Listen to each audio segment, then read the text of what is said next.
আমাৰ বিত্তীয় চৰকাৰ শিক্ষাৰ ক্ষেত্ৰত যথেষ্ট গুৰুত্ব দিছে আৰু নতুনকৈ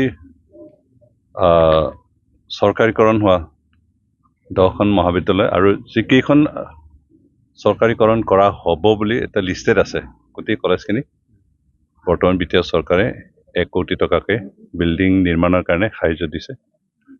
আমাৰ টংলা কলেজ পুৰণি কলেজ হয়, কিন্তু ইয়াত ছাত্ৰাবাস নাছিল, এটা ইতিমধ্যে নিৰ্মাণ কৰি উলিওৱা হৈছে, কিন্তু মুকলি কৰা হোৱা নাই, সেইকাৰণে ছাত্ৰ ছাত্ৰী ৰাখা নাই।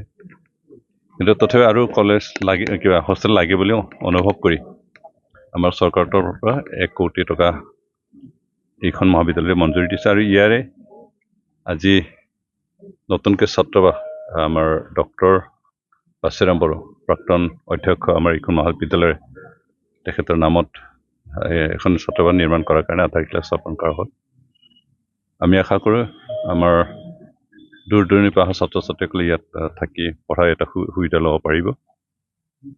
বিগত সময়খিনিত আমি তেনেকুৱা হোষ্টেল ৰাখিব নোৱাৰাৰ কাৰণে ছাত্ৰ ছাত্ৰীৰ যথেষ্ট কষ্ট হৈছিল, আহুকাল হৈছিল, বহুতে ঘৰ ভাড়া লৈ পঢ়িব লগা হৈছিল।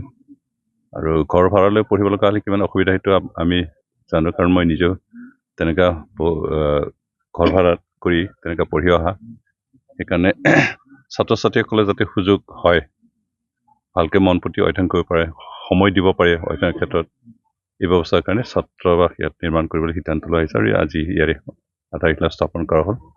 আৰু কাইলৈৰ পৰাই নিৰ্মাণ কাম আৰম্ভ হ'ব। মই আশা কৰোঁ এইখন অতি সোনকালে নিৰ্মিত হ'ব আৰু ছাত্ৰ ছাত্ৰীসকল থাকিব পৰা ব্যৱস্থাখিনি কৰা হ'ব।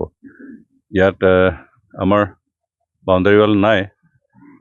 মাননীয় অধ্যক্ষ মহোদয় কৈছিল যে আমাৰ প্ৰমোদ বড়ো ছাৰ নিজে অহা হ'লে আজি কিবা হোষ্টেলৰ বাউণ্ডাৰী ৱাল লাগে বুলি ক'লোহেঁতেন, কিন্তু তথাপি তেখেতে মোৰ জৰিয়তে আমাৰ মাননীয় মুখ্য প্ৰমোদ বড়ো ডাঙৰীয়াকে এখন স্মাৰক পত্ৰ ছাবমিট কৰাৰ কথা কৈছে। মই লৈ যাম, তেখেতক সমজাই দিওঁ।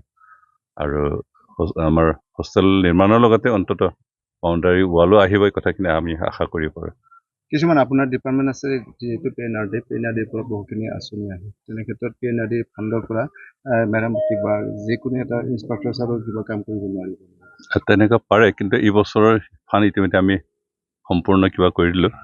এইবাৰতো নহ'ব, অহা সময়খিনি অহা বাজেটৰ ফাণ্ড যদি আহে তেতিয়ালৈকে আমি দিয়াৰ কথাখিনি চিন্তা কৰিব পাৰিম। কিন্তু বৰ্তমান সময়ত ইতিমধ্যে আমাৰ 15 ফাইনেন্সৰে হওক বা 6 ফাইনেন্সৰে হওক বা আমাৰ SOPDৰ ফাণ্ড গোটেইখিনি আমি ইতিমধ্যে লিষ্ট কৰি এপ্ৰুভ কৰাই দিলোঁ। সেইকাৰণে এইটো বাজেটত নহ'ব, নেক্সট বাজেট যদি আহে আমি ইয়াৰ কাৰণে চিন্তা চৰ্চা কৰিম।